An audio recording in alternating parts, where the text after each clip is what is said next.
Hari ini sudah ada 3 pembicara kita, ada sahabat para pegiat literasi yang kita andalkan betul untuk menyuarakan kita di ruang-ruang Dewan yang terhormat, Ketua Komisi 10. Mas Saiful Huda ini selalu hadir ketika teman-teman pegiat literasi, Taman Bacaan Masyarakat membicarakan tentang ekosistem perbukuan yang tidak sekedar membicarakan soal legislasi, tapi beliau juga adalah seorang penulis, bahkan setahu saya di wilayah Karawang dan sekitarnya sudah menyalurkan ratusan buku, 750 buku dan berbagai kegiatan keliterasian. Kemudian ada Mas Win Muldian, ini kalau di dunia buku nggak kenal dia, keterlaluan. Orang-orang yang sudah banyak mendirikan taman baca, komunitas baca, lalu kemudian banyak catatan sejarah. Kalau kita lihat gerakan literasi, gerakan taman bacaan masyarakat banyak muncul. Silahkan lihat di Instagram Palmerah Yuk, di sana banyak sekali gerakannya, bahkan tercatat di sana sebagai orang-orang yang hadir di saat-saat penting gerakan literasi dan ekosistem perbukuan. Lalu ada Mbak Kanti Janis, saya seumuran dengan bapaknya, malah kenalnya dengan Mbak Roy Bebe Janis, itu dari 98 dan sebagainya.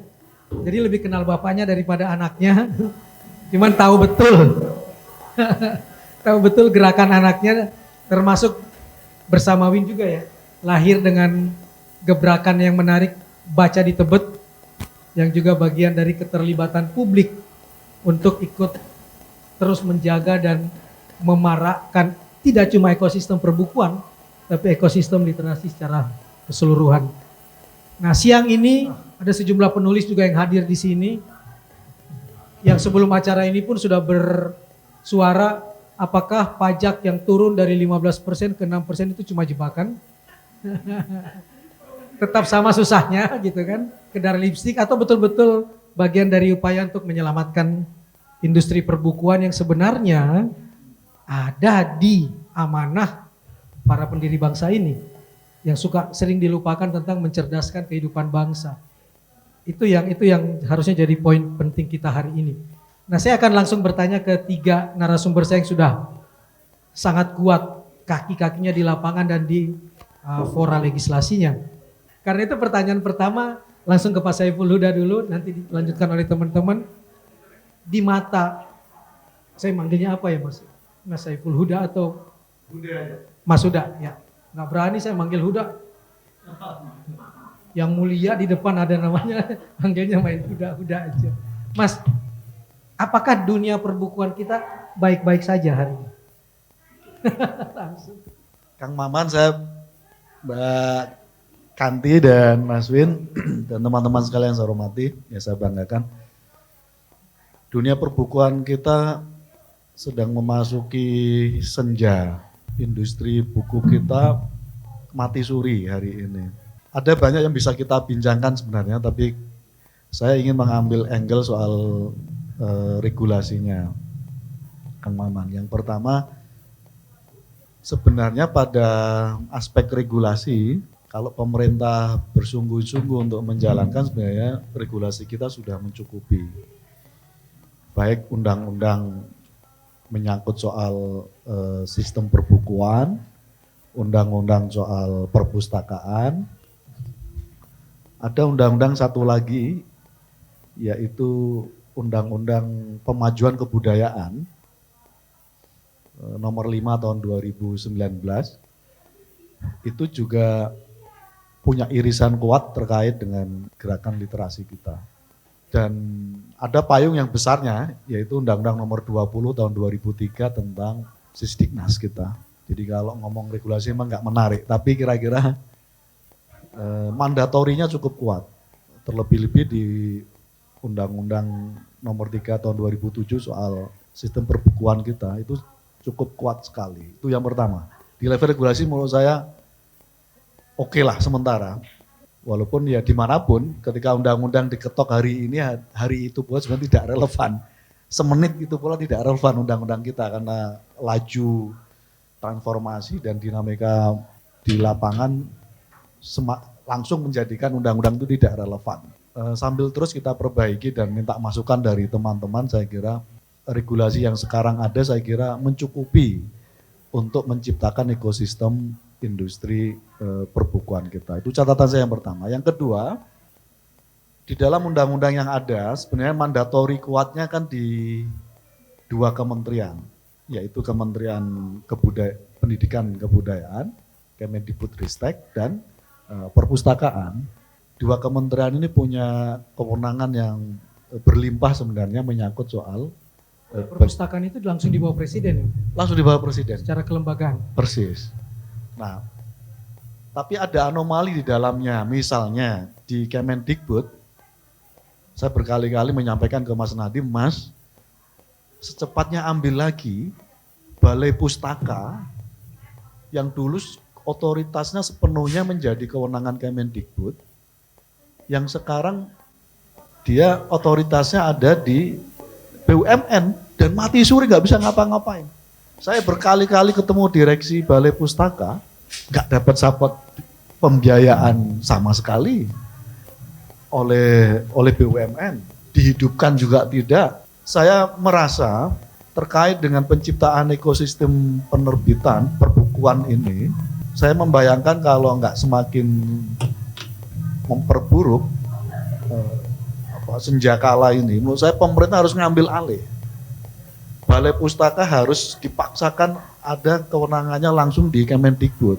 Kalau sekarang, ini faktanya udah hampir 10 tahun, lebih itu, nggak bisa ngapa-ngapain. Membayar gaji karyawannya nggak bisa kawan.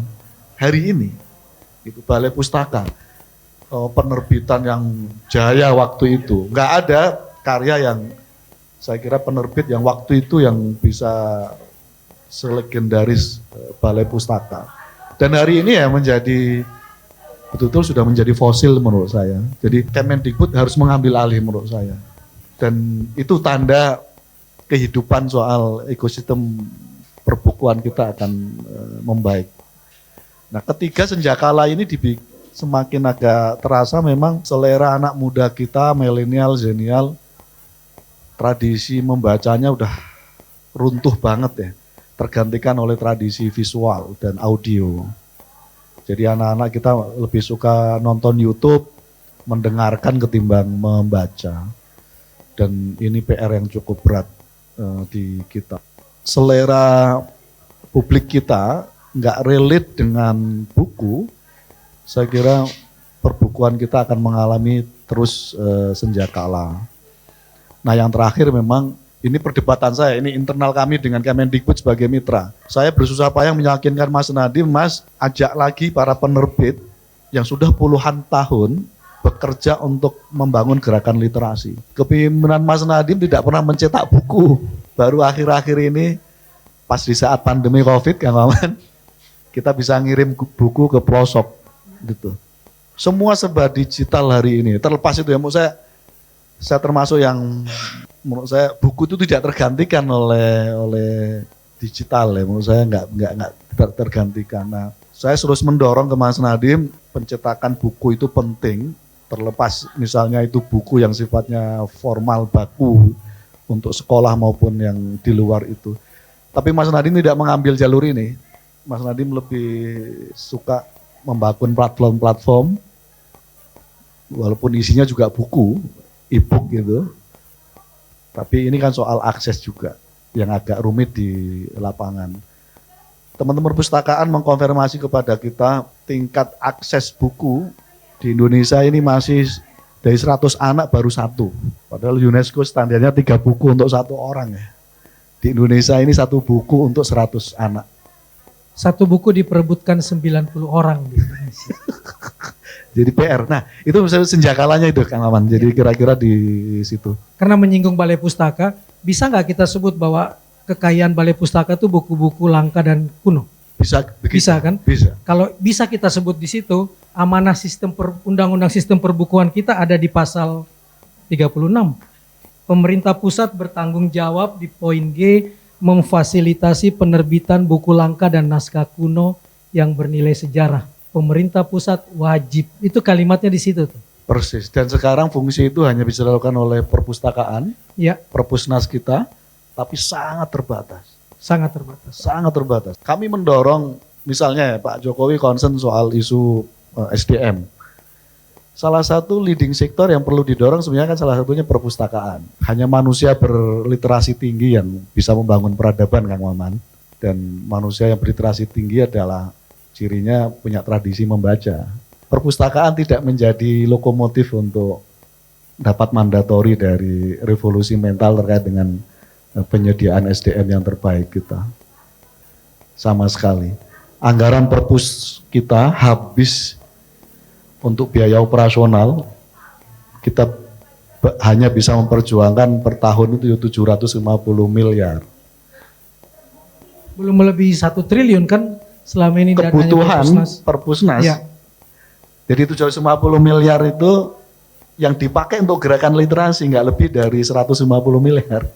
Mau jadi apa kita gitu. Selebihnya untuk ini. Nah, saya tanya ke Pak Syarif Bandu sebagai kepala perpusnas, Pak, Bapak kebutuhan berapa supaya anak-anak setiap bangun tidur bisa megang buku dimanapun dia berada? Kebutuhannya kurang lebih sekitar 4,5 triliun per tahun. Gerakan literasi kita di perpusnas hanya disapot 150 miliar. Sangat ironis. Ini yang tadi saya garis bawahi sebagai pernyataan sistem perbukuan kita mati suri. Kita butuh 4,5 triliun tapi yang ada cuma 150 miliar. Jadi bisa dibayangkan di situ itu dari Pak Huda, Mas Win sebagai orang yang ada di lapangan dan merasakan betul apa yang terjadi di lapangan. Gimana Mas? Oke, terima kasih Kang Maman, Kang Huda, Mbak Kanti. Jadi sebenarnya yang paling ini saya merasakan karena mungkin saya terlibat di ranah hulu sampai ranah hilir ya Kang Maman. Jadi saya juga panja undang-undang perpustakaan yang undang-undang 43 tahun 2007 saya terlibat dengan teman-teman Bapak Ibu dari terhormat dari Komisi 10 ikut ngawalnya. Saya juga hadir di 2019 terkait tentang undang-undang pemajuan kebudayaan dan undang-undang perbukuan. Nah sebenarnya kalau kita peta, saya pernah ketika saya terlibat di undang-undang perbukuan, saya pernah bertanya ke Kepala Balitbang Kemendikbud, kenapa tidak ada urusan perpustakaan di dalam undang-undang perbukuan? Padahal pembeli terbesar buku adalah perpustakaan. Jawaban Kepala Balitbang Kemendikbud, kan sudah ada undang-undangnya. Undang-undang perpustakaan. Ya, jadi nggak perlu ada perpustakaan di urusan perbukuan. Ini kan sesuatu yang buat saya, berarti kita ini benar-benar, secara sederhana saja mungkin saya akan mengangkat itu tentang regulasi ya Kang Maman. Jadi regulasi yang ada terkait tentang kebijakan perbukuan, kebijakan terkait tentang kepenulisan, kebijakan dengan perpustakaan tidak pernah ada konektivitas yang konkret yang bermanfaat buat warga negara, buat masyarakat banyak. Jadi sederhana aja misalnya, ya sampai hari ini kenapa misalnya? Jadi saya sih sebenarnya sederhana gini. Jadi kalau misal boleh memetakan, harusnya ada. Ini sebenarnya tugasnya Bappenas sekali ya, mungkin Kang Huda misalnya. Jadi memastikan bahwa semua ini terkoneksi yang benar-benar jelas dampaknya buat masyarakat, buat warga negara. Jadi kalau misalnya bicara undang-undang perbukuan, kayaknya lebih banyak urusannya buku pendidikan deh. Dan mungkin tidak terlalu mendukung buku komersial misalnya. Kenapa? Karena royalti penulis saja nggak dilihat dengan benar. Pajaknya oke lah, pajaknya ini kan sebenarnya kalau pajak harusnya kan kita udah selesai dengan itu. Tapi ternyata negara masih butuh penulis ngasih uang buat negara gitu loh. Harusnya penulis nggak usah ngasih uang lagi buat negara, nggak usah bayar pajak gitu loh. Harusnya negara membiayai penulis. Kita ambil contoh Malaysia, misalnya Malaysia, mungkin Mbak Kanti akan nyinggung. Malaysia punya sastrawan negara misalnya, tapi mungkin panjang lebar mungkin Mbak Kanti akan singgung tentang sastrawan negara. Betapa penulis mendapat posisi yang Di rootnya Balai Pustaka datang. Asik nih, makin asik hari ini. ada Selamat datang Bapak Direktur Utama Penerbit Balai Pustaka. Silakan Pak Faroji di depan. Wah saya nggak jadi ngomong dong. Silakan Mas Win. Ya, Jadi kayak kebetulan kan saya bisa memahami misal posisi buku itu ada di mana di dunia birokrasi, di dunia teman-teman penerbitan dan juga di dunia teman-teman penulis dan juga para pembaca. Karena mungkin saya terlibat di semuanya. Jadi saya melihat regulasi ini bisa sinergi, bisa terkoneksi di semua urusan. Saya bisa sebut misalnya undang-undang perpustakaan misalnya, mungkin harapan mungkin di masa kepemimpinan Kang Huda kita bisa segera membuat sistem perpustakaan sistem nasional perpustakaan yang baru, karena ketika ini misal kalau secara belak-belakan ketika Undang-Undang 43 2007 tentang perpustakaan disusun itu ada dua pihak yang terlibat, Kementerian Pendidikan dan Kebudayaan dan Perpustakaan Nasional. Jadi ketika itu ketok palu sebenarnya isinya juga udah nggak nyambung tapi harus ditetapkan karena masa untuk rapat-rapatnya udah harus selesai. Tapi sebenarnya undang-undangnya sudah ya seperti tadi, ketika undang-undang diketok sebenarnya udah berubah juga di masyarakat, ya itu benar.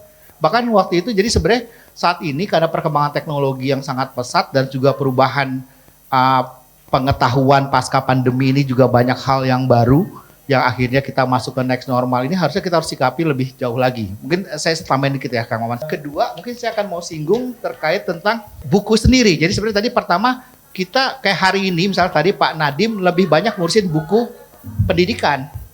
Seharusnya pusat perbukuan itu memikirkan dengan jelas bagaimana posisi buku yang memang bagian dari industri gitu. Terkait tentang ya tadi misalnya Balai Pustaka adalah industri. Jadi jangan paksa Balai Pustaka untuk ngurusin buku pendidikan karena harus menghasilkan buat negara sebagai BUMN misalnya. Nah, tapi Balai Pustaka juga punya idealisme bagaimana bisa buku-buku ini bisa sampai ke anak-anak Indonesia gitu. Buku-buku bacaan dan sebagainya. Nah, itu. Nah, kedua tentang perpustakaan. Kalau buat saya sih lebih konkretnya regulasinya perpustakaan sudah nggak usah diotonomikan urusan perpustakaan. Serahkan semua urusan perpustakaan di semua provinsi yang ada di Indonesia itu ranahnya perpustakaan nasional. Karena ada urusan pengadaan buku, ada urusan apa gitu. Masa kita harus terus-terusan pengadaan buku untuk perusahaan umum itu cuma ngandalin katalog penerbit. Tidak ada kurasi yang jelas terkait dengan kebutuhan bacaan di setiap daerah yang berbeda-beda.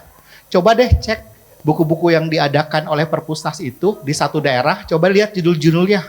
Cocok nggak misalnya. Jadi saya pikir perpustakaan daerah juga mungkin harus antisipasi dengan itu. Jadi buat saya bagaimana perpustakaan umum ini bisa terintegrasi di dalam satu proses kebijakan. Jadi mungkin kita pahami ketika nanti di provinsi ini kebijakannya lain lagi. Saya pikir urusan buku sama kayak urusan di Kemenak kali ya, mungkin anggap aja itu. Dan terakhir mungkin yang ketiga terkait tentang penerjemahan. Penerjemahan selama ini bahkan APBN menganggarkan buku bahasa asing diterjemahkan ke bahasa Indonesia.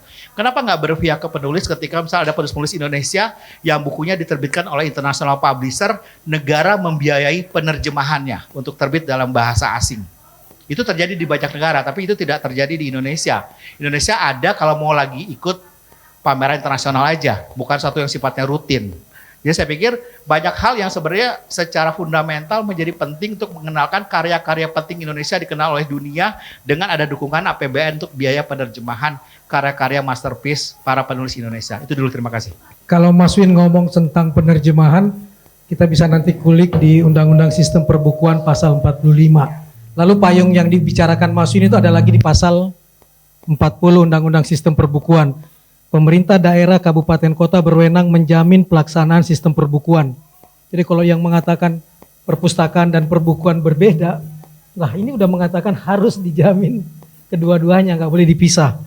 Menjamin pendistribusian buku. Persoalannya, kalimat berikutnya adalah menjamin pendistribusian buku teks utama secara adil dan merata. Jadi buku teks, bukan buku hanya buku pendidikan. Lalu yang ketiga, nah ini nih, pemerintah kita atau pelaksanaan di lapangan tidak memahami definisi literasi secara khusus atau secara umumnya, seolah-olah literasi itu baca tulis tok misalnya. Padahal jelas di situ memfasilitasi pengembangan budaya literasi yang di dalamnya adalah perpustakaan dan pendidikan ada di situ. Kita ke Mbak Kanti dulu, termasuk nanti membicarakan soal sastrawan negara di Malaysia. Silakan Mbak. Oke, terima kasih Kang Maman, Kang Huda dan Bang Win. Mungkin saya akan tadi mereaksi pertanyaan pertama dulu ya, apakah perbukuan Indonesia sedang baik-baik saja? Tentu tidak, karena saya sendiri latar belakang saya penulis juga.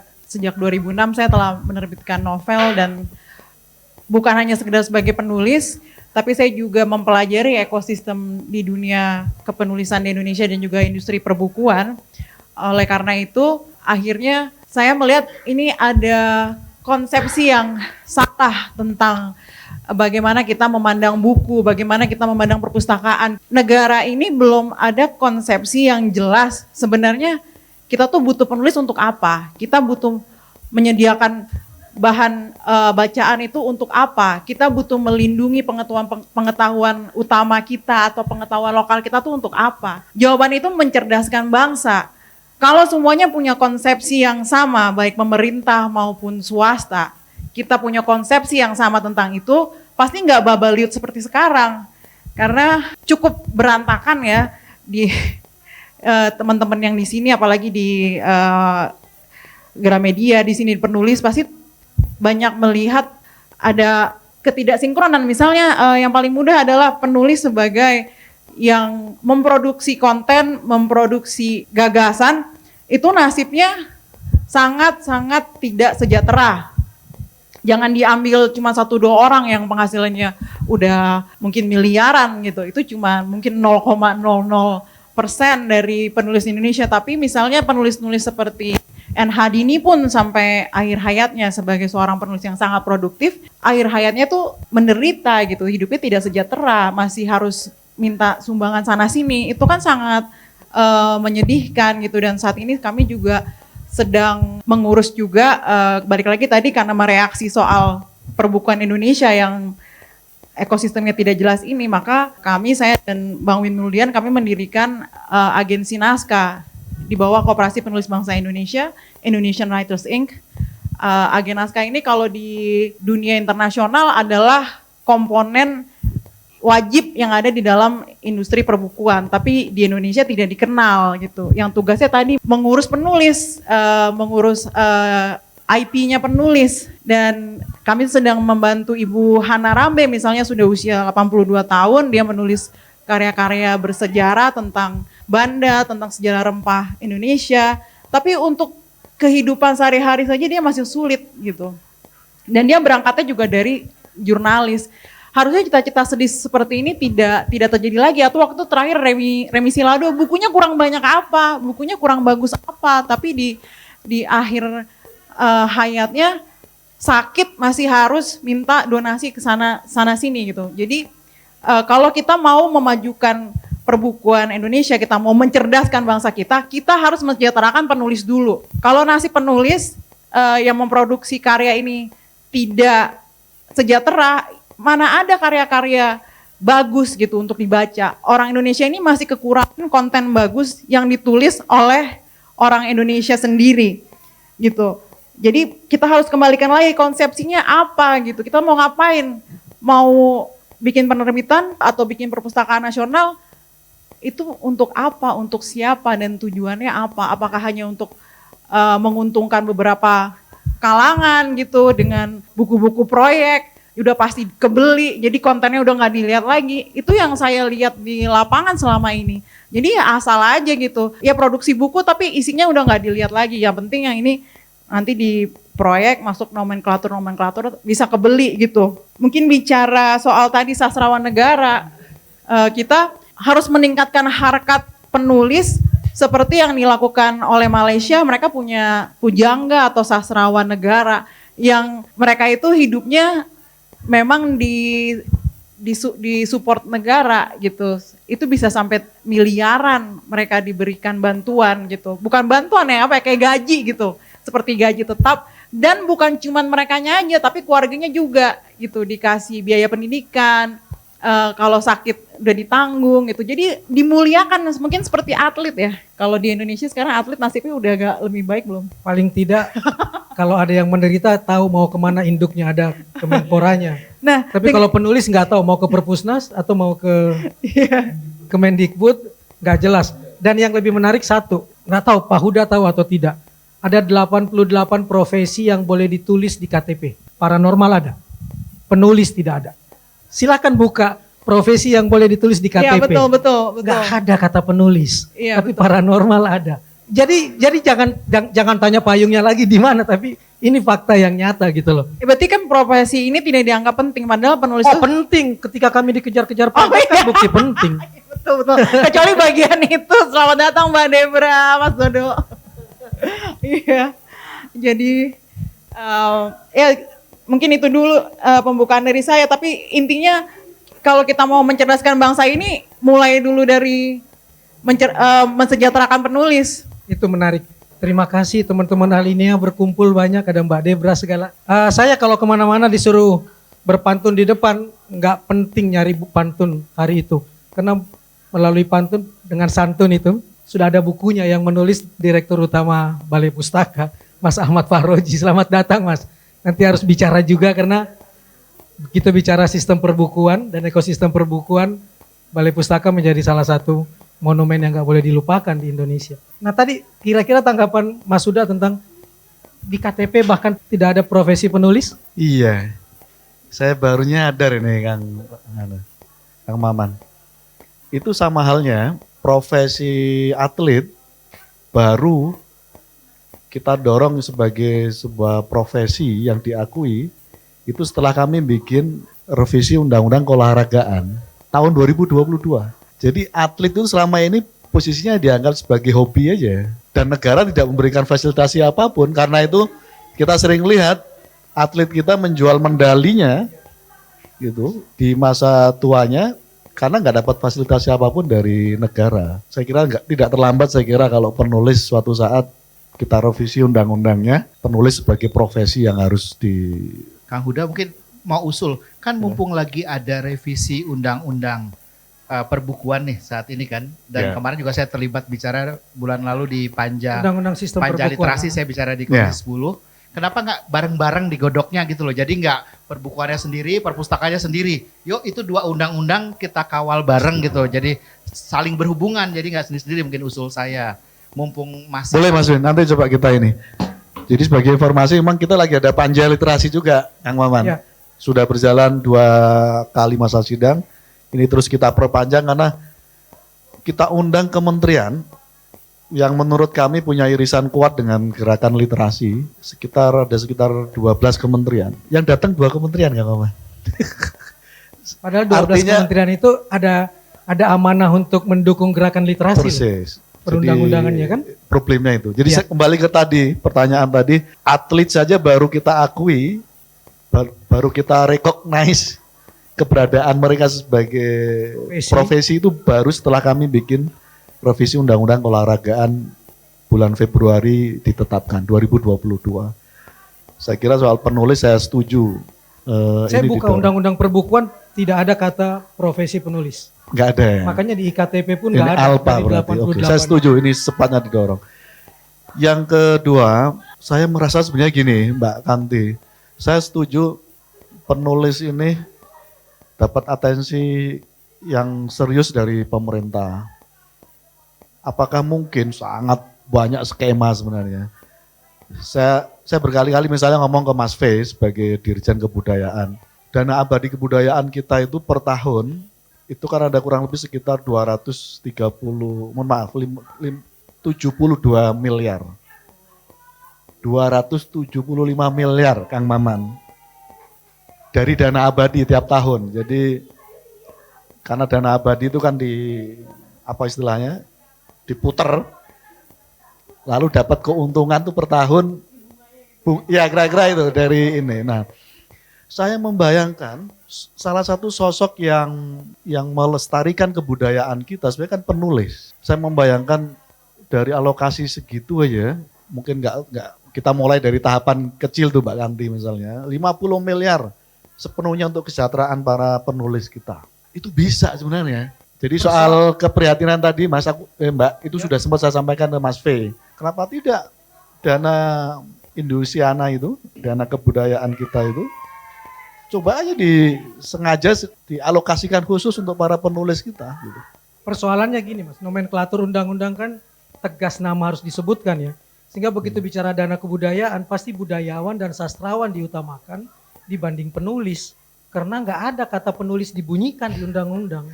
Sehingga mereka juga ketika ingin menaruh dana untuk kami misalnya, nggak ada di nomenklatur. Bagaimana kami turunkan, nanti takut lagi Mas, dianggap.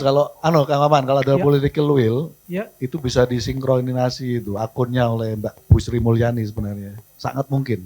pelaksana di lapangan, begitu nggak ada nomenklatur nggak berani mereka. Makanya Sama dengan begini Mas, saya- sama dengan begini teman-teman. Kenapa free cargo literasi mengirim buku setiap tanggal 17 yang dicanangkan Pak Jokowi sebelum periode kedua Oh, ya. jalan. Lalu kenapa berhenti? Nggak ada payung hukumnya? Mana payung hukumnya? Sehingga POS takut mengeluarkan dana. Dikbud takut, siapapun takut karena nggak ada payung hukum. Stop dengan sendirinya. Sebelum Mas Nirwan meninggal, Ya, saya sudah konsolidasikan itu. mhm. Saya sendiri berkirim surat atas nama Ketua Komisi 10 kepada Pak Presiden. Dan prinsipnya Pak Presiden oke ini dihidupkan kembali. Regulasi yang dibutuhkan bisa dibikin.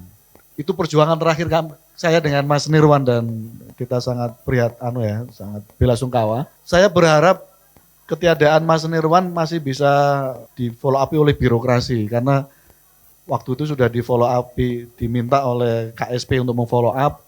Terus kemudian Perpusnas juga diminta untuk follow up. Kita berharap Kemendikbud yang dapat mandatori itu juga untuk bisa di follow up. Prinsipnya legacy yang sudah pernah terjadi mengirimkan banyak buku ke berbagai pelosok itu sangat bermanfaat dan saya kira ini perlu dilanjutkan. Bikin namanya gerakan literasi parlemen Kang Maman.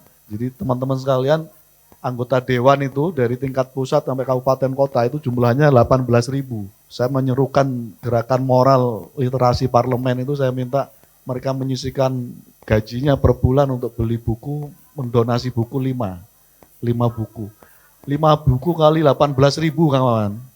Cukup besar sekali. Sempat terjadi sebentar, walaupun nggak banyak waktu itu karena ini saya sama Mas Nirwan setahun setengah, tapi memang belum maksimal. Tapi saya bayangkan kalau teman-teman anggota dewan ya care terhadap gerakan literasi ini 18.000 orang akan merubah wajah gerakan literasi kita sekecil apapun yang bisa dilakukan oleh mereka. Dari Mas Win, Mungkin ada dua hal yang mungkin sebelum saya mungkin titik tekan yang mau saya sampaikan ini tentang penulis sih sebenarnya, tapi mungkin menyinggung dulu tentang gerakan literasi. Jadi pada dasarnya karena mungkin saya salah satu orang yang terlibat mengawal dari awal gerakan literasi di Indonesia sejak 20 tahun yang lalu gitu, mempopulerkan kata literasi dan lainnya.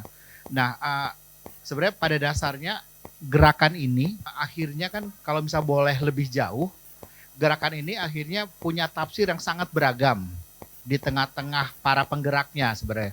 Nah, cuma ada sesuatu yang beririsan dengan penulis, di dalam gerakan ini ternyata muncul juga istilah penulis yang ini mungkin realita yang lainnya. Jadi hari ini banyak orang-orang di dalam gerakan literasi menyatakan dirinya penulis karena bisa mencetak buku 10 eksemplar, 20 eksemplar karena ada cetak teknologi digital kan. Jadi sekarang semua orang akan bilang penulis karena ada guru yang sudah punya 20 judul buku, tapi setiap buku cuma dicetak 10 eksemplar, terus pasti akan sangat rentan plagiarisme, tapi menghabiskan ISBN Perpusnas. Nah pada dasarnya itu juga muncul.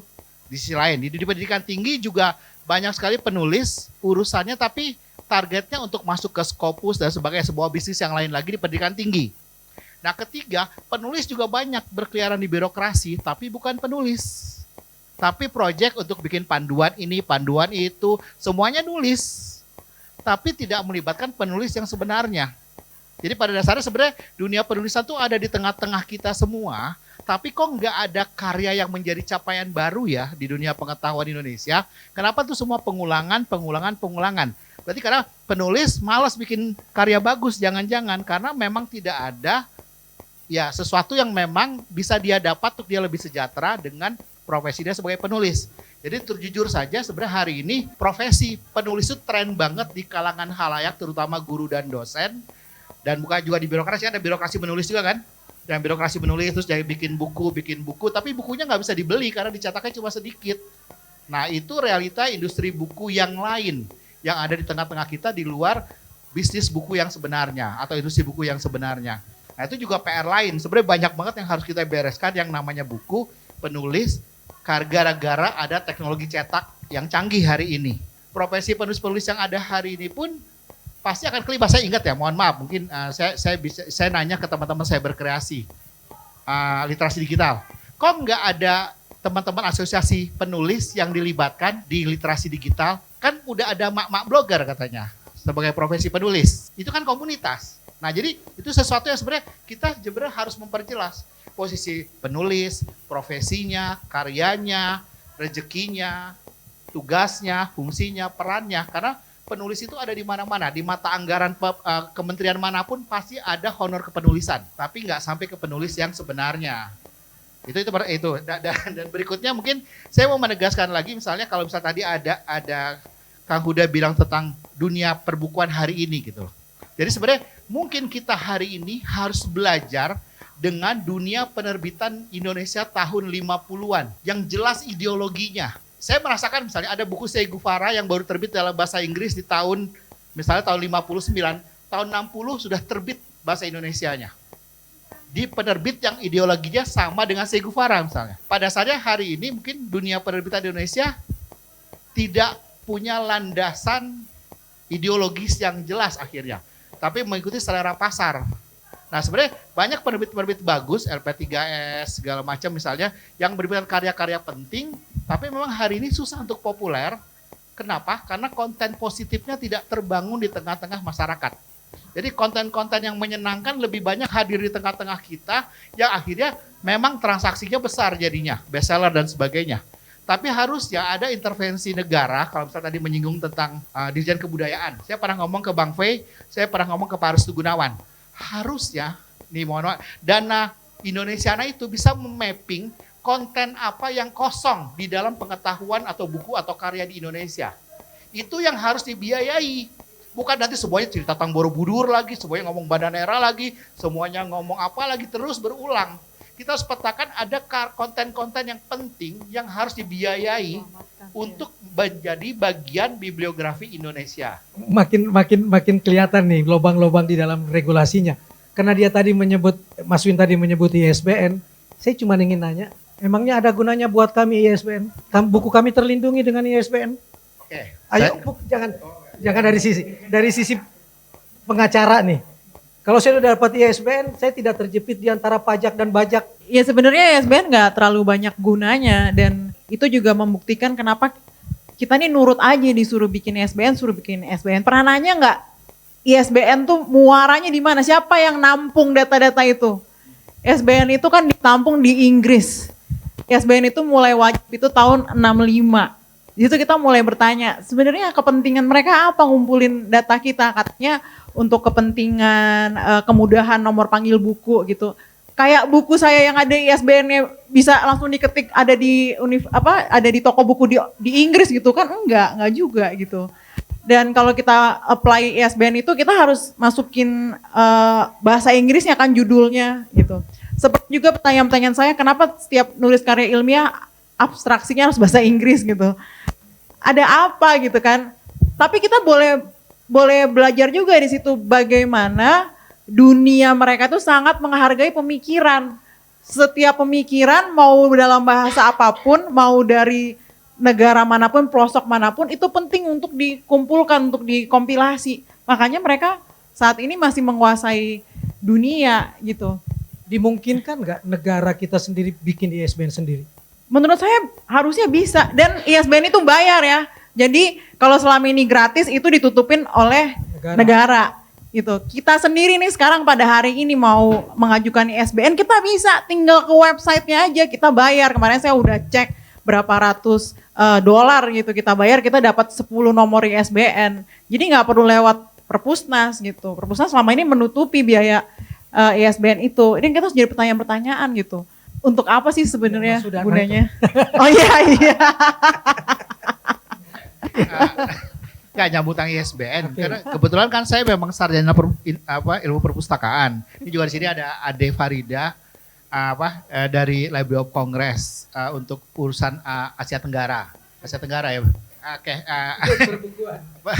Nah sebenarnya kan secara sederhana kan buat kami yang di kalangan pustakawan kan sebenarnya ISBN itu kan semacam untuk membantu untuk kita mengakses ke datanya kan. Kalau kayak misal kita dibaca di Tebet, bukunya ada 26.000 nih. Ya kan kita perlu misalnya ya yang mencatatkan itu untuk kebutuhan kita disebut pakai klasifikasi DDC. Makanya kita perlu ada call number, itu di luar ISBN ya. Diisi Nah, yang DUI itu ya. Ya, Dual Decimal Classification gitu loh. Nah itu juga kan ada aplikasinya, ada apa. Nah sedangkan sebenarnya ISBN ini kan sebenarnya kalau kita ketik di Google misalnya ISBN-nya kan harusnya kan masuk ya untuk buku-buku Indonesia kan. Nah sekarang ini semua belum terintegrasi dengan baik, beda kalau kita lihat di berbagai negara lain kan. Nah cuma masalahnya di Indonesia ISBN itu berguna untuk ada satu kumpulan kertas yang dicetak terus disebut buku untuk kenaikan pangkat gitu loh. Seorang dosen atau pegawai negeri atau apa gitu loh. PNS, guru. Jadi kan akhirnya ISBN ini fungsinya sudah berubah karena ada aturan yang dibuat oleh negara sih sebenarnya.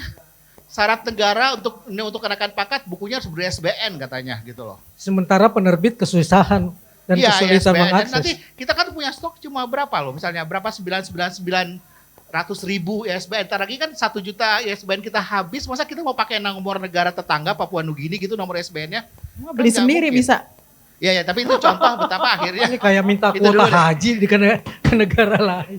Nah mumpung ada yang nulis semakin santun dengan berpantun di rootnya Balai Pustaka. Tadi sebelum Mas Ahmad Faroji datang ke sini, Mas Huda bilang dananya Perpusnas itu kan gak sampai 1 triliun. Kalaupun menjelang sampai 900 miliar, yang betul-betul bisa membantu dunia perbukuan kita, itu hanya 150 miliar.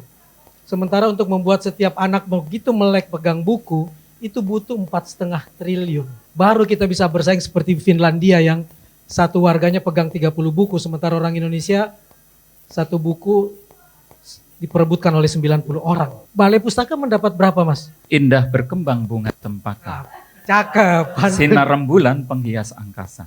Saya datang dari Balai Pustaka, Istana Peradaban Kebanggaan Bangsa. Asik. Ini ada pantun untuk Pak Huda. Buah delima sudahlah matang. Bunga alamanda menghiasi taman. Makin lama makin kupandang, wajah Pak Huda semakin tampan.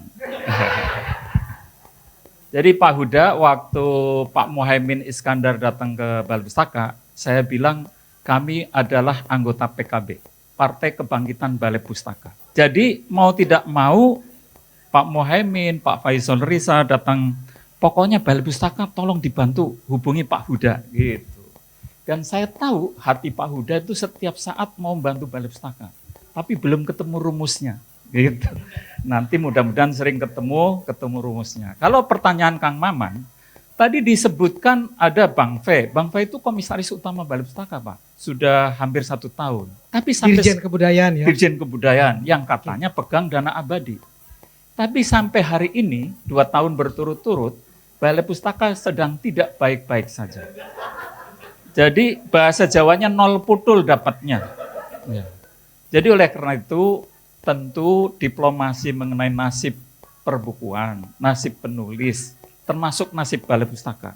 Kalau Balai Pustaka terpuruk, semuanya ikut berdosa di sini karena pernah dipintarkan oleh Balai Pustaka. Kang Maman merasa berdosa nggak kalau Balai Pustaka terpuruk? Ya buku-buku Pujangga Baru, Angkatan 45 semua kita dapat dari termasuk sana. ini Budi, ini Bapak Iya. Budi, semuanya Balai Pustaka. Nah, saya kalau ketemu orang Pak, saya selalu memandang berapa miliar saya dapat dari orang itu. Termasuk tadi Pak Huda bilang anggota Dewan sampai DPRD itu 18.000. Waktu Pak Muhaimin Iskandar, Rocky Gerung datang ke Balai Pustaka, saya tunjukkan buku 6.000 tahun Sang Merah Putih. Mungkin Kang Maman, Kang Huda tidak tahu bahwa nenek moyang kita itu pernah mengibarkan merah putih tahun 1625 melalui bawang merah, bawang putih. Sebelumnya ada bubur merah, bubur putih. Majapahit, penjor merah putih. Pak Muhaimin tanya, Mas, 6.000 tahun yang lalu seperti apa? Kalau Bapak pengen tahu harus beli bukunya. Jadi saya pengen mengedukasi semua anggota Dewan itu tahu merah putih. Nanti saya bawakan bukunya dengan syarat 18.000 orang wajib beli melalui Balai Pustaka. Jadi pertanyaan singkatnya adalah, kalau Balai Pustaka dapat berapa dari sekian miliar itu 0 putul.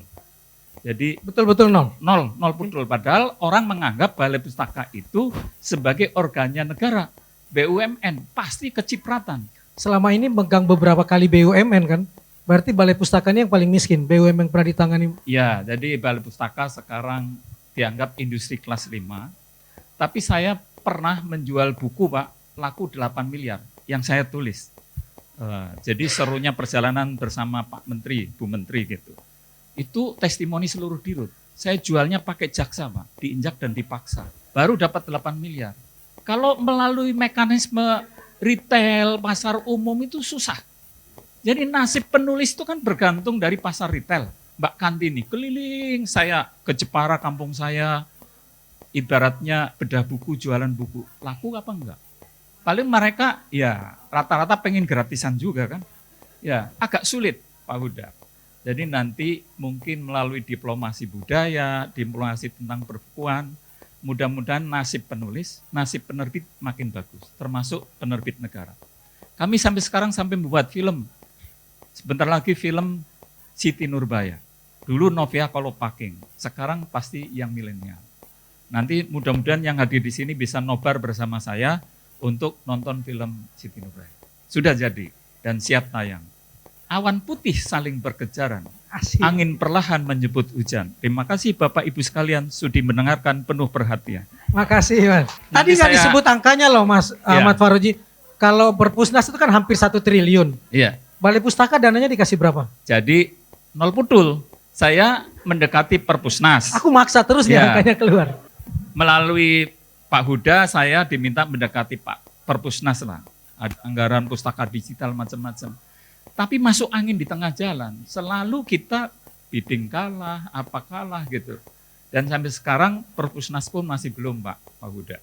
Saya benar-benar senang ketemu langsung dengan Ketua Komisi 10. Jadi saya nanti ke kamar Bapak ya. Untuk bicara lebih jauh tentang perbukuan ini. Nasib penulis. Bayangkan penulis yang pernah berjaya di Balai Pustaka datang minta royalti. Padahal royalti masa lalu oleh direksi masa lalu ada yang belum terbayar. Kami belum bisa bayar karena bukti-bukti otentik tentang berapa laku itu catatannya agak susah. Maka kami perbaiki. Jadi itu termasuk dosa masa lalu kami yang harus kami perbaiki. Saya ingin ke teman-teman saya, komunitas Alinea, yang mungkin juga baru tahu bahwa profesi penulis itu nggak ada di KTP. Ibu Debra ini orang pertama yang membuat saya bisa keluar negeri. Kan di KTP Republik Indonesia yang lebih mulia adalah profesi ibu rumah tangga. Saya wartawan tapi di KTP saya ibu rumah tangga. Saya tidak pernah bangun tangga, saya tidak pernah bangun rumah. Dan saya bukan ibunya sebuah rumah maupun tangga. Tapi jadi ini satu profesi di KTP itu masih penting. Harus ada. Saya kira ada, harus. Agama kan yang nggak penting. Maksudnya agama tidak ada dong. Iya dong, itu kan hal yang sangat pribadi. Tetapi profesi itu penting. Satu, untuk pendataan Republik Indonesia ada 18.000 penulis dan 18.000 anggota legislatif. Jadi kita tahu setara gitu. Tapi yang satu miskin, yang satu gajinya puluhan juta.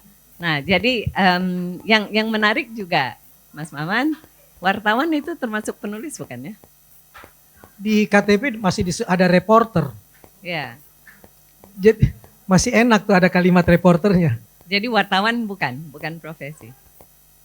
Disebut reporter Iya, kalau dia nulis. atau mungkin juga kita ke Disduk untuk beresin dulu Itu dia. istilah profesi itu apa. Ya. Tapi satu, saya di forum yang terhormat ini, saya ingin menghapuskan adanya profesi ibu rumah tangga. Itu khilaf adanya, itu bukan profesi. Ya, itu bukan profesi, itu adalah kondisi situasional atau itu antropologis atau sosiologis, tapi itu bukan profesi. Itu satu. Yang kedua adalah kala mana kita sebagai negara yang merumuskan undang-undang perbukuan dan tidak ada profesi penulis, ya kita sebagai bangsa juga khilaf adanya. Saya kira udah. Terima kasih. Bu Dr. Nila mau tambahkan? Silahkan. Terima kasih untuk kesempatannya. Senang banget dengar semuanya. Terutama saya setuju dengan Mbak Kanti tadi sama Mas Win. Apa yang disebut pendidikan? Bagaimana kita merumuskan satu kata literasi? Kalau tadi di undang-undang saja yang ada buku-buku untuk pendidikan, apa-apa yang apa untuk pendidikan. Sementara yang merumuskan pendidikan kita itu apa juga siapa? Contoh paling sederhana, saya orang kesehatan, tapi terjun terpaksa di penulisan lingkungan. Tapi saya percaya kesehatan dan lingkungan saudara kembar, satu sakit yang satu pasti sakit. terpaksa banget saya harus nulis buku anak-anak untuk SD, tapi bukan buku pendidikan. Tapi kembali saya mau mengatakan, siapa yang menentukan di Republik ini kata-kata pendidikan dan kata-kata literasi? Karena kalau penulis ada banyak, kata Mas Win, buat buku teks, buku project dan semuanya itu penulis. Tapi penulis seperti Ibu Hana Rambe, di mana satu bukunya itu bisa dibedah berapa SKS. Kita bisa belajar banyak sekali di bukunya Bu Hana Rambe, Mira dari Banda saja. Jadi saya hanya mempertanyakan yang menyusun kurikulum pendidikan di negeri ini siapa? Kalau bertahun-tahun saya melihat kurikulum pendidikan anak saya di sekolah bagus sama-sama Mbak Debra, di situ saya dibukakan mata bahwa memang betul yang menyusun kurikulum pendidikan tidak mengerti kata-kata literasi.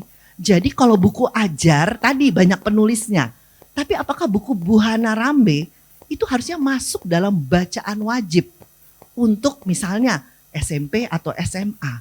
Tapi kita nggak ada yang namanya bacaan wajib. Kalau anak-anak kita sekolah di British International School sama Jakarta International School, 1 minggu seorang anak SMP middle school itu mereka harus baca sekitar 6-7 buku wajib. Kayak kita di luar negeri kita harus baca siapa? Shakespeare, Jane. Kita pertanyaannya di mana? Jadi kalau saya tanya sama juri Dewan Kesenian Jakarta, bagaimana cara mereka menetapkan juara novel gitu ya, buku novel. Itu ada loh, kriterianya bagus sekali, harus begini, harus begini, harus begini. Pertanyaannya, buku-buku ini menjadi buku bacaan wajib tidak di sekolah? Kalau itu yang beli hanya selalu perpustakaan, saya tidak heran tadi saya dengar ini semua. Oh begini Pak Huda, perbukuan di Indonesia. No wonder Pak, anak-anak kita kalau sekolah di Jepang, itu kalau disuruh diskusi, ketinggalan 2 step atau anak Jepang kelebihan 2 step untuk critical thinkingnya. Karena anak-anak kita di sekolah hanya belajar apa yang keluar di ulangan. Kan bagaimana buku bacaan wajibnya yang mengasah rasa yang orang Jawa bilang. Jadi saya kembali lagi ke, kalau boleh nih, terserah ini kan direkam, dirubah dulu deh definisinya literasi dan pendidikan, sehingga kita bisa menyusun undang-undang yang jauh lebih baik. Kalau enggak, Mas Win sorry ya, ke bawah itu benar ISBN habis hanya untuk, mohon maaf teman-teman saya pegawai negeri yang harus naik pangkat, dosen-dosen, itu habis. Jadi kembali lagi nih kok carut marut ya, nyun sewu. Itu saja. Terima kasih. Ini makin menarik, benahi dulu definisinya. Pertanyaan paling besarnya satu, kapan peta jalan literasi Indonesia terwujud? Dan peta jalan pendidikan terwujud supaya definisi ini masuk. Karena sampai hari ini saya nggak melihat ada peta jalan tentang 2 hal itu. Ini pertanyaan menantang Kang Maman. Terus yang kedua ini masih jauh dari harapan kita.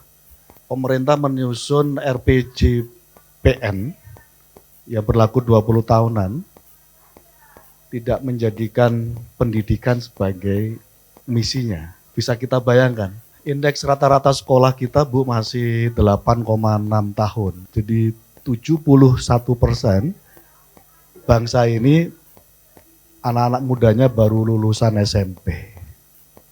71%. Di rule material demokrasi kita, rule material ekonomi kita, ya lulusan SMP. Dan di saat itu RPJPN kita 2024 sampai 45 teman-teman menotis cukup tegas menyangkut soal misi pendidikan kita.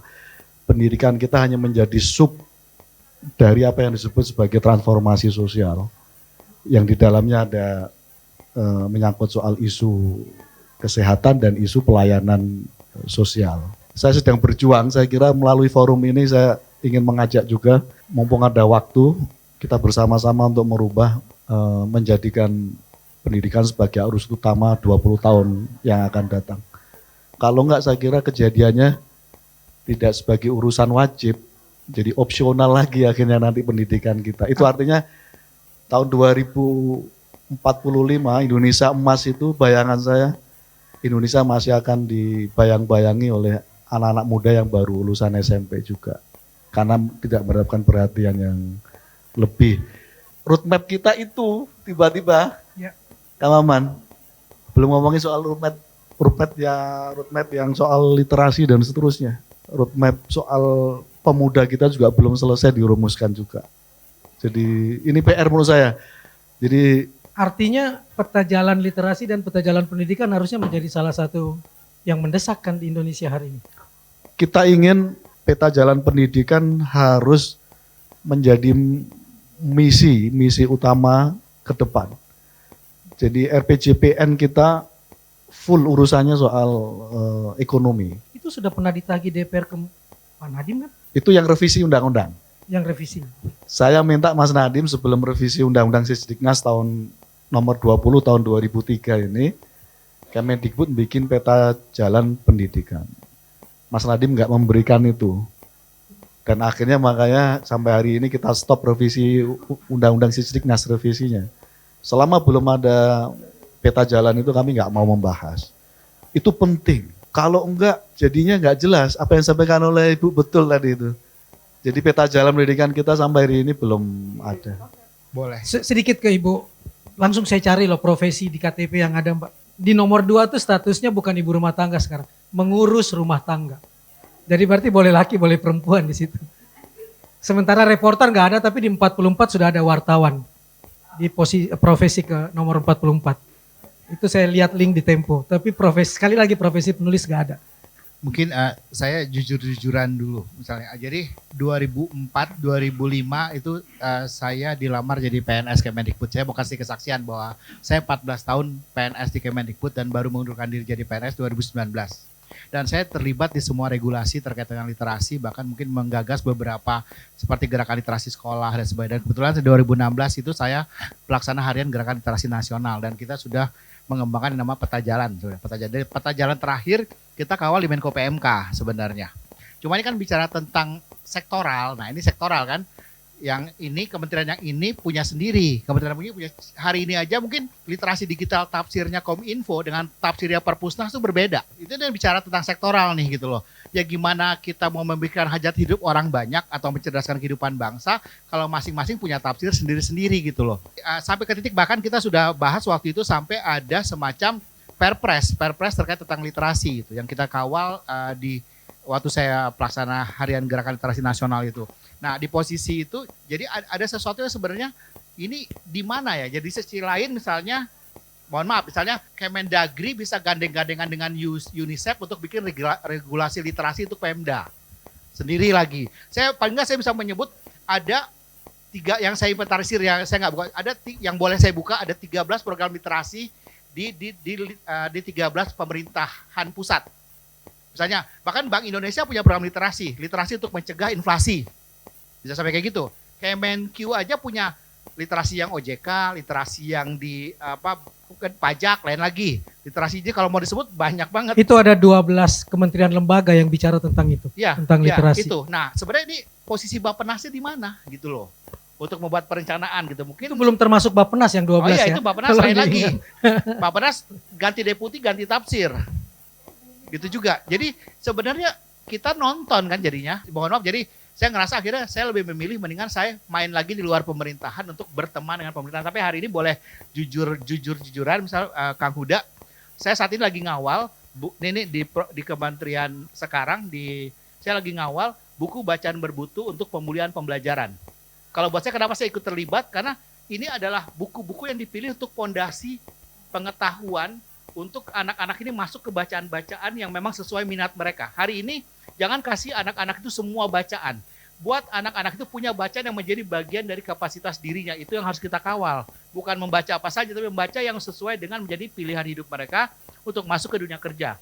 Jadi saat ini, walaupun saya tidak PNS Kemendikbud, saya tetap ada di dalam kementerian untuk ikut mengawal untuk buku bacaan bermutu. Nah, tapi di sisi lain mungkin saya mau singgung. Banyak sekali penulis yang terlibat di proyek-proyek yang semuanya beli putus. Termasuk dari lembaga donor. Khususnya buku teks kan? Untuk lembaga donor enggak, buku non-teks pelajaran juga. Non-teks pun? Lihat, saya sebut misalnya teman-teman bisa cek misalnya Room to Read. Room to Read itu sebuah lembaga dunia yang di sini bermitra dengan sebuah perusahaan namanya Provisi. Nah, mereka membuat banyak banget buku bacaan bagus yang sebenarnya menjadi standar baru di dunia perbukuan. Tapi itu bukunya semua beli putus. Jadi nggak akan si penulis-penulisnya itu bukunya akan bestseller karena udah mau apapun buku itu dijual berkali-kali, oleh si penerbit, si penulisnya nggak akan dapat apa-apa lagi gitu loh. Asia Foundation juga punya program namanya Let's Read, ya kan, dan bahasa juga. Jadi hari ini banyak penulis dilibatkan, tapi semua judulnya beli putus. Mbok ya ada industri yang dibangun bersama-sama para penerbit ini mengapresiasi para penulis macan anak yang sekarang keren-keren untuk bukunya yang benar-benar kontennya positif, bukan cuma menghibur, itu bisa diterima oleh pasar dan menjadi bagian dari industri. Biar rezekinya penulisnya bagus, jangan cuma dapat di depan doang terus akhirnya dia nggak ngapa-ngapain lagi. Itu dulu. Kalau bicara buku elektronik, silakan lihat Undang-Undang Sistem Perbukuan bab 6 pasal 57 sampai 59. Itu ada di sana khusus membunyikan tentang buku elektronik. Kalau tadi Mas Win bicara 12 kementerian lembaga membunyikan literasi, itu bayangkan dari pendidikan formal, pendidikan non formal dan informal, perpustakaan tentang perpustakaan literasi, Kominfo literasi digital, Kemendes PDT perpustakaan desa dan literasi desa, Kemenparekraf tentang ekonomi kreatif penerbitan, Kemenko tentang literasi keuangan, BI literasi mencegah inflasi, Kemendagri kebijakan daerah urusan literasi, Arsip Nasional, BRIN sampai Kemenkumham. Itu membunyikan literasi semua. Kemenkumham tentang hak cipta, tentang hak ciptanya, itu juga kan. Soal paten, merek Ya. dan lain sebagainya. Mungkin Mbak Kanti bisa cerita tentang KBLI kali Kang Maman mungkin. Biar KBLI beliau kan nanti hal yang lain. digong pukulnya tuh. Mungkin mau nambahin sedikit soal senjakala buku.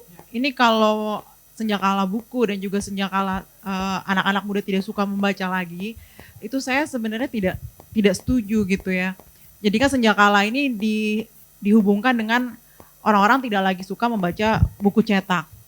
Nah setelah saya mendalami, karena saya juga ada di dalam lingkaran itu, eksperimen juga. Jadi tahun lalu saya dan Bang Win Mulyad buka perpustakaan Baca di Tebet. Baca di Tebet ini ruang eksperimen di mana kita membuktikan bahwa sebenarnya bukan orang nggak suka baca, anak muda bukan yang nggak suka baca, tapi bagaimana manajemen terhadap peredaran buku itu sendiri, lalu buku apa yang disediakan. Jadi bukan karena nggak suka lagi, tapi mismanagement dalam perpustakaan, di dalam toko buku, manajemen konten juga gitu. Karena kalau kita lihat data kemarin di Forbes itu mengeluarkan data bahwa selama pandemi ini malah naik penjualan buku cetak di Amerika sebesar 9%. Dan Baca di Tebet ini adalah perpustakaan berbayar dan kita setiap hari selalu ada pengunjung yang ramai, dan apalagi kalau kita bikin diskusi-diskusi buku, itu selalu datang. Dan bisa dilihat lagi setelah itu perpustakaan-perpustakaan lain juga bertumbuhan di mana ada interaksi antara pustakawan atau pengasuh perpustakaan itu sendiri. Jadi selalu ramai. Karena menurut saya perpustakaan ini sudah menjadi kebutuhan ruang publik yang lain. Ketika kita sekarang di kota besar ini mau main di taman susah, polusi ya, terus ada polusi juga, terus kalau mau nge-mall terus mahal, terus mau di kafe, nongkrong di kafe terus juga mahal. Akhirnya perpustakaan ini menjadi ruang publik alternatif lain yang akan sangat diminati, dan kami telah membuktikan itu, bahwa masalahnya bukan di soal orang gak suka baca lagi. Bedanya gini ya, baca buku sama audiovisual adalah, bagi kami yang pemikirannya merdeka, yang imajinasinya merdeka, kami lebih suka membaca buku yang tidak banyak gambarnya. Tetapi bagi mereka yang imajinasinya masih perlu didikte, mereka akan memilih audiovisual. Setuju kawan penulis yang ada di sana?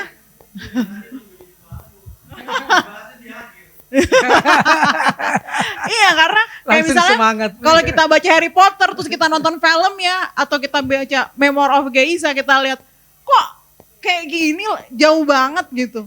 Karena orang-orang yang berpikiran merdeka, mereka lebih suka baca novel, lebih suka baca buku tertulis, karena imajinasi kita butuh stimulasi imajinasi. Ini juga sekaligus peringatan ke anggota dewan, jangan lagi keluar pernyataan yang ngapain bangun perpustakaan, kan ada paman Google.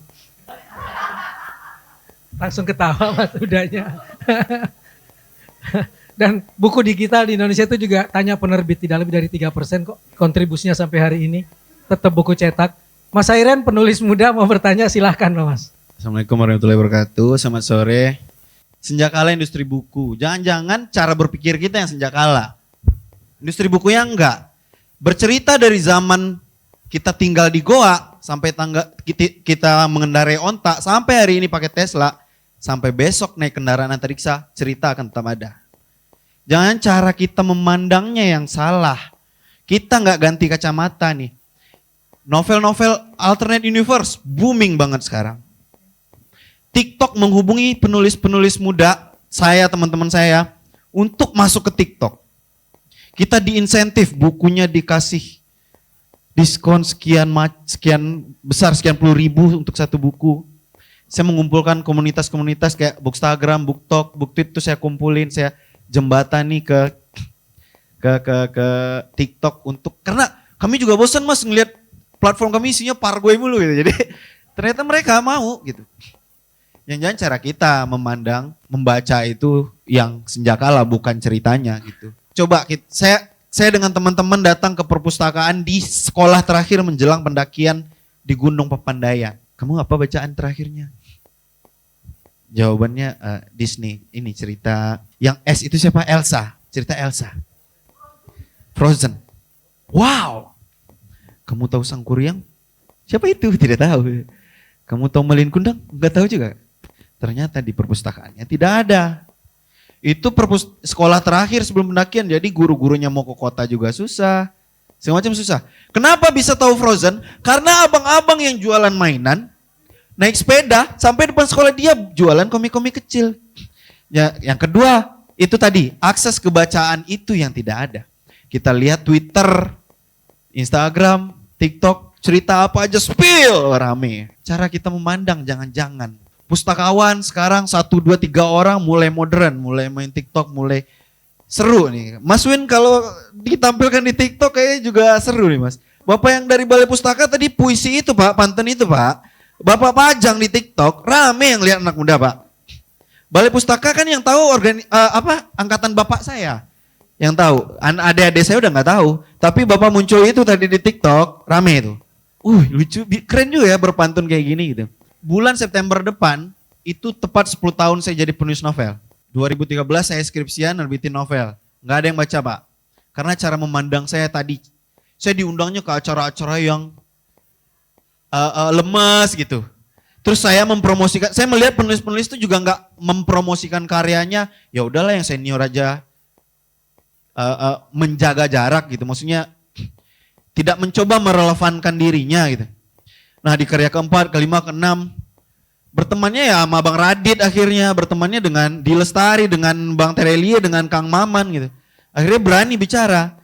Dan anak muda itu melihat akhirnya saya sama Kang Maman nih ganti-gantian. Setiap minggu kita ganti-gantian ke kota mana, datang ke pesantren, ke sekolah-sekolah. Kemarin Kang Maman baru dari Medan, sebelumnya saya.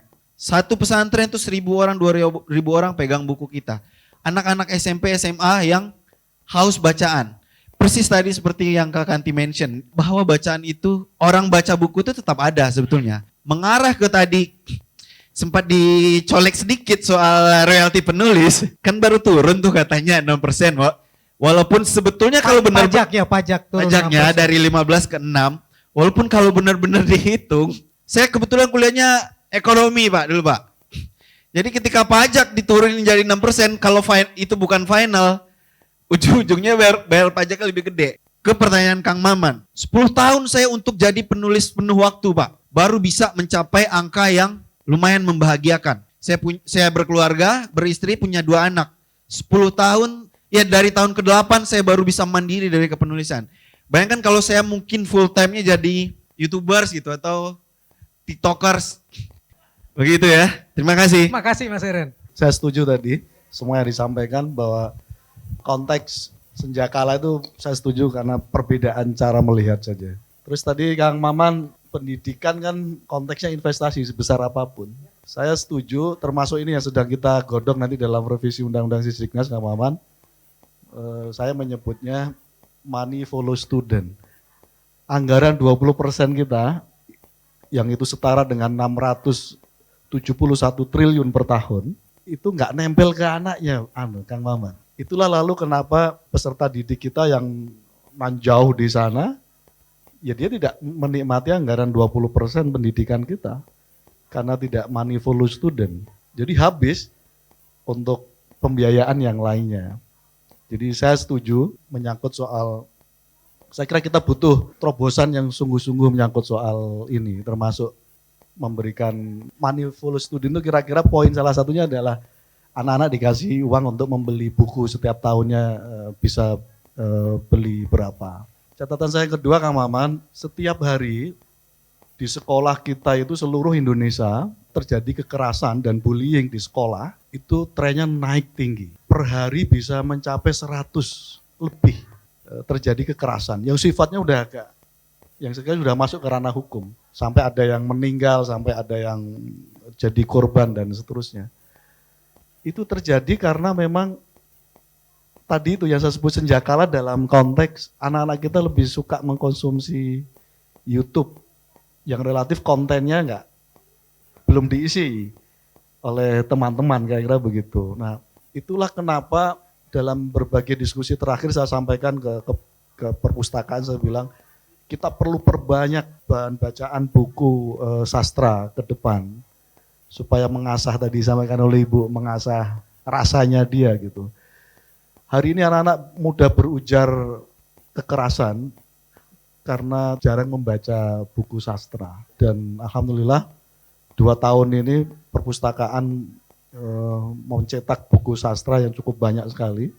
Presentasinya biasanya cuma 20%, sekarang 80% dari buku yang didistribusikan itu. Dan saya meyakini anak-anak kalau pegang dan membaca buku sastra, dia akan menjadi individu yang berimajinasi tinggi, apa yang disampaikan oleh Mbak Kanti itu, dan itu akan melahirkan sosok individu masa depan yang inovatif menurut saya dan berkarakter. Poin saya itu. Oke, makasih Mas. Sebenarnya kita nggak lagi membicarakan sesuatu yang di awang-awang kok ini. Apa yang disebutkan tadi ada kok di Undang-Undang Sistem Perbukuan termasuk permintaan Khairen. Pasal 41 keluar aja peraturan pelaksananya. Bayangkan di pasal 41 mengatakan begini. Pemerintahan daerah, kabupaten, kota bertanggung jawab mewujudkan tersedianya buku bermutu, murah dan merata tanpa diskriminasi di wilayahnya. Tinggal peraturan pelaksana ada Ibu. Pasal 41. Itu dia, siapa yang mempunyai hak untuk nagih ini. Yang kedua, memfasilitasi B-nya ya, memfasilitasi tumbuhnya toko buku di wilayahnya. Negara dan pemerintah, dan di DPR saya nggak pernah dengar tuh komentar ketika Gunung Agung mengatakan tutup buku. Padahal di sini dikatakan memfasilitasi tumbuhnya toko buku. Mati aja diem. Kemudian melaksanakan program peningkatan minat baca dan memastikan tersedianya buku. Amanah itu ada di sini, jadi bukan suatu yang mengawang-awang. Kita bicara tentang amanah yang harus diwujudkan. Monggo Mas. Assalamualaikum warahmatullahi wabarakatuh. Perkenalkan, nama saya Wahyudi Samsudin. Saya dari Indonesia Timur, Pak. Dari mana? Saya dari Indonesia Timur. Saya lahir di Sulawesi Tenggara, besar di Ambon dan sekolah di Maluku Utara. Saya cuma memberikan masukan. Melihat masalah perpustakaan, dunia pendidikan di Indonesia Timur itu sangat keterbelakangan sekali, Pak. Melihat Indonesia itu jangan melihat Jawa, Pak. Antara zaman batu dan zaman modern. Papua itu tertinggal. Supaya Bapak tahu, ada 1000 lebih polisi di Papua itu buta huruf. Coba Bapak cek data di Menpan RB. Itu yang mengeluarkan Menpan RB, Pak. Guru di Kabupaten Asmat itu 1 tahun gak masuk ngajar, cuma terima gaji doang. Anak saya sekolah di wilayah Sulawesi, ketika bertanya ke gurunya, Bu ini mengerjakan tugas ini gimana? Jawabnya guru apa Pak? Lihat di Google. Saya cuma mau ada masukan dari teman-teman UNICEF juga, itu stres ketika dana UNICEF turun ke Papua, baru mengeluarkan anggaran, kadis pendidikannya diganti Pak, karena di situ ada duit. Jadi saya minta kepada Bapak di depan dan Ibu-Ibu, saya minta Indonesia Timur itu diprioritaskan. Bagaimana kita mau mencintai buku, mau membaca, dan bagaimana penulis itu anak mau bisa menulis Pak. Buku aja nggak punya Pak, perpustakaan aja nggak punya. Kita hanya bicara konteks Jawa, Jawanisasi dan Sumatera. Sementara kami nggak diperhatikan dengan jarak yang begitu jauh Pak. Kita sekolah di sana, syukur-syukur Pak bisa lihat perpustakaan. Buku aja nggak pernah lihat. Dan ini masukan aja Pak. Tolong Komisi 10 berikan masukan kepada Kementerian Pendidikan. Sekolah-sekolah itu diminta untuk setiap bulan itu ke perpustakaan Pak. Supaya minat baca itu ada. Salah satu korban anak saya aja Pak. Ketika bertanya di sekolah nggak pernah dia ke perpustakaan Pak. Hanya ditanya guru, lihat Google. Jadi demikian Pak. Jadi kita melihat Indonesia itu bagaimana perpustakaan mau dicintai, buku mau dibaca, kalau kemudian ketersediaan nggak punya, gitu. Saya rasa demikian. Wassalamualaikum Mas. warahmatullahi wabarakatuh. Ada satu terakhir, boleh Mbak Francine dulu, baru ke belakang. Kalau saya sedikit curhat aja ya, nama Ya. saya Francine Wijoyo. Saya justru mengalami kesulitan ketika mertua saya meninggal dengan koleksi buku yang segitu banyaknya. Ketika mau disumbangkan Sabam. malah ditolak. Pak Sabam Siagian. Betul sekali, padahal itu koleksi-koleksinya bagus-bagus sekali.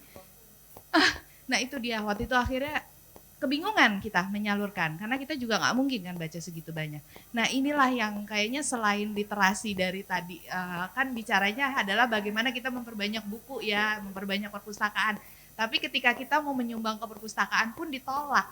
Itu sedihnya, itu aja sih curhatnya. Dikit. Makasih Mas. Dan banyak buku-buku yang tercap milik negara datang ke toko buku bekas dijual di sana. Nah iya, malah nilainya sangat murah malah ya, Ya. gitu kan. Silahkan. Izin saya berdiri ya Pak ya. Ya Ibu. Assalamualaikum warahmatullahi wabarakatuh.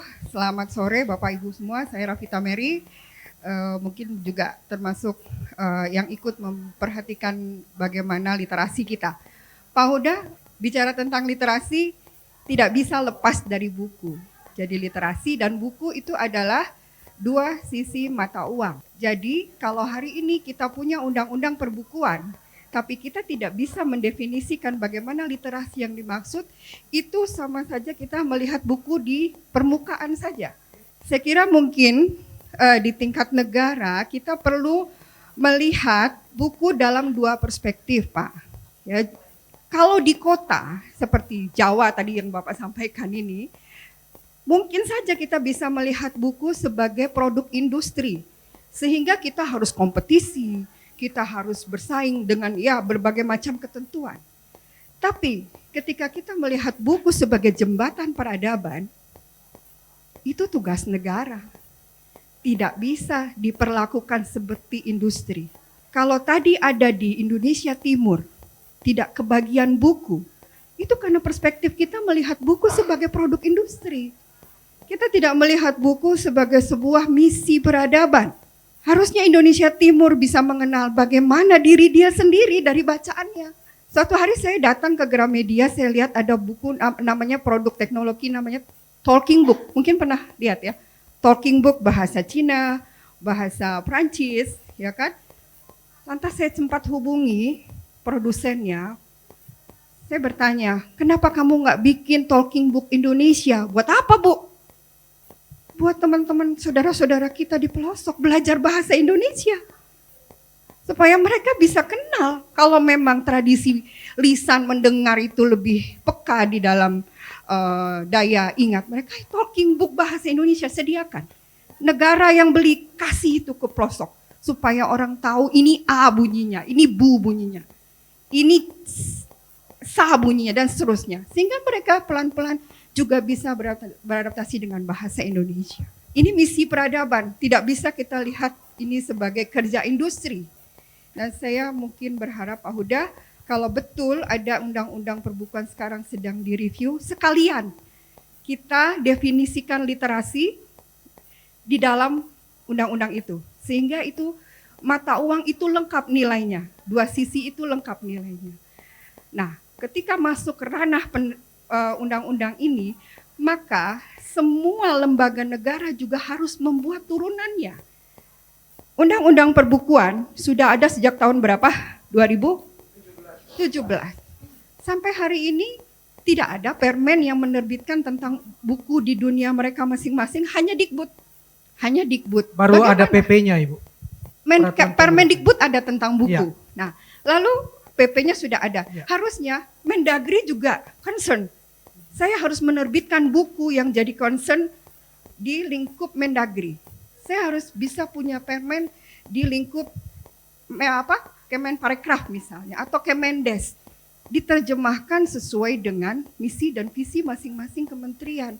Saya kira ini agenda besar, Pak, karena kita juga ingin Indonesia bisa melaju sampai 2045 dengan lebih bermartabat. Saya kira misi peradaban di dalam buku ini tidak boleh kita tinggal. Mungkin itu dari saya. Makasih. Terima kasih. Terima kasih tadi mengingatkan kata-kata misi peradaban tadi, karena misalnya sebagai contoh, kalau memang ada peraturan atau undang-undangnya, bagaimana suatu buku tentang lingkungan yang sebetulnya ini sangat dibutuhkan dalam pendidikan, kurikulum. Tapi Kementerian Lingkungan Hidup tidak bisa membawa buku ini ke Kemendikbud, ini benar terjadi Pak. Karena Kemendikbud mengatakan nggak kami saja yang buat sendiri. Kami jadi bingung. Kalau begitu Pak, buat apa ada KLHK yang di situ numpuk jago-jagonya lingkungan sama kehutanan, tapi tidak punya dana untuk membuat buku bagi sekolah dan menyerahkan buku-buku ini untuk tolong teman-teman Kemendikbud memakai, tapi tidak dipedulikan. Langsung pertanyaan kedua, begitu ada buku yang dibuat tentang jalur rempah Nusantara untuk anak SD, dibeli oleh Dirjen Kebudayaan 1.000 eksemplar hanya untuk dibagikan kepada para duta besar. Tidak untuk perpustakaan. Ini yang harus dijawab Pak. Sementara buku itu tidak pernah ada di kurikulum kita. Mengapa bangsa kita dijajah Belanda mengenai rempah ini? 10 dari 10 anak SD di Jakarta tidak tahu pala, tidak tahu cengkeh. Terima kasih. Makasih. Ditutup langsung dengan jawaban dari Pak Saiful Huda untuk menanggapi ini semua. Saya kira tadi masukan luar biasa semua, itu PR kita semua, perbaikan ke depan. Dan ini terekam Pak. Iya, betul. Jadi saya setuju revisi undang-undang perbukuan kebetulan masih di inisiatornya dari pemerintah, jadi belum nyampe di Komisi 10. Semua substansi yang disampaikan oleh Ibu saya kira akan jadi substansi yang nanti bisa kita masukkan dalam DIM ya, daftar inventarisasi masalah yang nanti kita masukkan dalam pasal-pasal kita. Tapi sekali lagi semangatnya sejak dari awal kami mendorong buku sebagai jembatan peradaban di luar Jawa itu sudah terus kita dorong. Tapi faktanya sampai hari ini satu buku masih diperebutkan 90 orang di Indonesia ini. Jadi apa yang menjadi cita-cita kita, anak bangun pagi bisa pegang buku dengan tema yang bagus, terlebih-lebih tema sastra, saya kira masih menjadi mimpi kita ke depan. Karena itu perlu kita dorong terus perbaikannya ke depan, Kang Maman. Saya kira itu. Saya lupa ada satu poin tadi yang ingin saya sampaikan, tapi saya lupa ya. Soal misi peradabannya buku, Mas. Iya. Pak, udah tadi saya sampaikan. Ya? Oke. Jadi saya sekali lagi ingin menguatkan bahwa buku tidak tergantikan oleh media yang lain menurut saya. Karena itu mensubsidi penerbitan buku menjadi PR pemerintah dan harus kita dorong ke depan. Oke, makasih. 3 poin. Pertama tentang perpustakaan. Jadi saya mau bilang untuk perpustakaan dan pendidikan, tidak ada satu negara pun di dunia yang satu sekolah itu punya satu perpustakaan. Karena sebuah perpustakaan itu dibangun dengan biaya tidak murah. Yang harus dipikirkan adalah bagaimana kita punya bacaan bersama di tengah-tengah publik. Yang harus dikuatkan adalah perpustakaan umum sebenarnya. Jadi biarkan sekolah-sekolah yang ada di sekitar perpustakaan desa memanfaatkan perpustakaan desa dengan koleksinya. Masalahnya, koleksi perpustakaan desa penuh dengan buku bajakan hari ini. Karena itu dijual oleh para pemain buku bajakan, dibeli dengan dana desa misalnya. Itu PR lagi. Jadi gimana mau misal dapat, itu satu. Kedua tentang buku. Tolong mungkin saya melihat buku pada dasarnya mungkin saya jadi ngebut nih. Pada dasarnya buku yang dalam konteks kita, jadi kalau misalnya ngambung Indonesia Timur, jadi tidak sanggup APBN bagaimanapun membagikan buku ke semua anak-anak Indonesia. Gitu loh. Dan PR-nya adalah bagaimana buku-buku yang ada di tengah-tengah masyarakat ini bisa, ibaratnya gini, tidak ada di sekolah yang sama, judul bukunya semua sama. Soalnya kalau judulnya beda-beda bisa dirotasi. Jadi jalan keluarnya adalah memperbanyak macam judul bacaan di satu daerah. Dan itu tugasnya pemerintah daerah. Jadi nggak bisa semua urusan tadi dipertanyakan ke pemerintah pusat. Ranah pendidikan, ranah sekolah, ranah guru itu ranahnya pemerintah daerah. Yang harus kita kawal adalah pemerintah daerahnya. Ketiga, terkait tentang penulis. Jadi kenapa saya bilang bahwa penulis harus disejahterakan di dalam industri. Bukan di dalam urusan buku pendidikan atau buku dalam konteks yang mulia.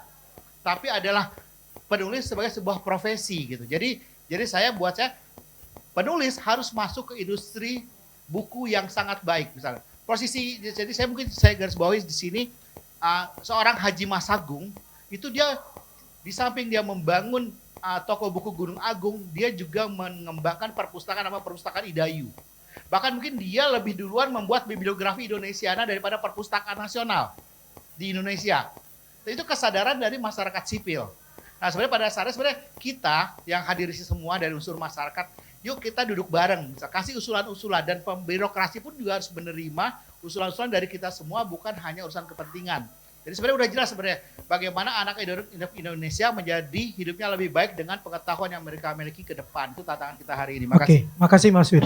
Saya satu hal, tadi karena nyebut-nyebut diplomasi budaya, sekarang saya ingin mempertanyakan kerja-kerja diplomat kita seperti duta besar kita, itu kalau di negara lain misalnya kedutaan Jerman yang ada di Indonesia, dia akan memberikan dana penerjemahan bagi penulis dia di Jerman supaya bisa diterjemahkan ke bahasa Indonesia, supaya orang Indonesia bisa membaca pemikiran-pemikiran orang Jerman.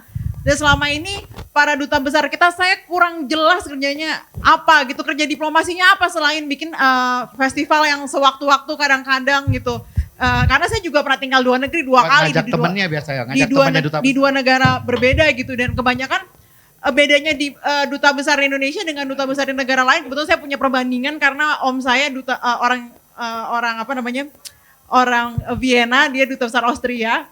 Jadi ternyata kalau jadi duta besar di sana itu ngelamar, bukan karena kedekatan politik gitu. Jadi dia punya visi yang jelas sekali untuk mendiplomasikan, untuk menyuarakan kebudayaan dia ke negara yang dia station gitu. Dan soal yang kedua soal buku, supaya makin banyak siswa yang baca buku, itu sebenarnya bukan cuma dikasih buku uang untuk beli buku, tapi dibikin daftar bacaan wajib, dan itu dilakukan di seluruh negara maju, di Amerika, di Inggris, di Finlandia, semua ada bacaan wajib. Tapi kita kan sekarang kurikulumnya banyak banget. Kalau di negara-negara itu 1 semester cuman berapa mata pelajarannya, kita banyak sekali nggak ada waktu untuk baca, dan itu akan mengurang. Mereka kalau sibuk baca buku itu mereka nggak akan sempat baca nonton YouTube yang unfaedah gitu ya. Jadi ngomongnya agak nge-rap karena waktunya Kang Maman 10 detik saya mau ngasih tahu. Saya mau ngasih tahu. Sekarang si orang-orang yang bisnis buku hari ini itu bergeser, tidak lagi ngurusin ISBN. Si para proyek-proyek itu. Sekarang dia nyariin untuk haki buku. Kata haki buku itu hak cipta buku lebih konkret daripada ISBN buku. Sekarang ditawarkan dengan 500.000 para yang ngaku-ngaku penulis tadi bisa dihakikan karyanya. Jadi bisnis sekarang nanti yang pusing nanti Kumham, bukan Perpustas lagi ke depan. Makasih. Terima kasih Mas Saiful Huda sudah mau duduk di kursi panas. Ya, apalagi kami wakil rakyat ya, butuh wakil rakyat untuk menyuarakan ini. Kemudian tadi kita diingatkan sebagai penutup, saya langsung teringat bukunya Fernando Baez tentang sejarah penghancuran buku dari masa ke masa. Paling gampang membunuh sebuah bangsa, bunuh peradabannya, hancurkan bukunya. Itu kata kunci yang menarik. Dan negara harus hadir untuk tidak boleh buku itu hancur. Terima kasih. Assalamualaikum warahmatullahi wabarakatuh.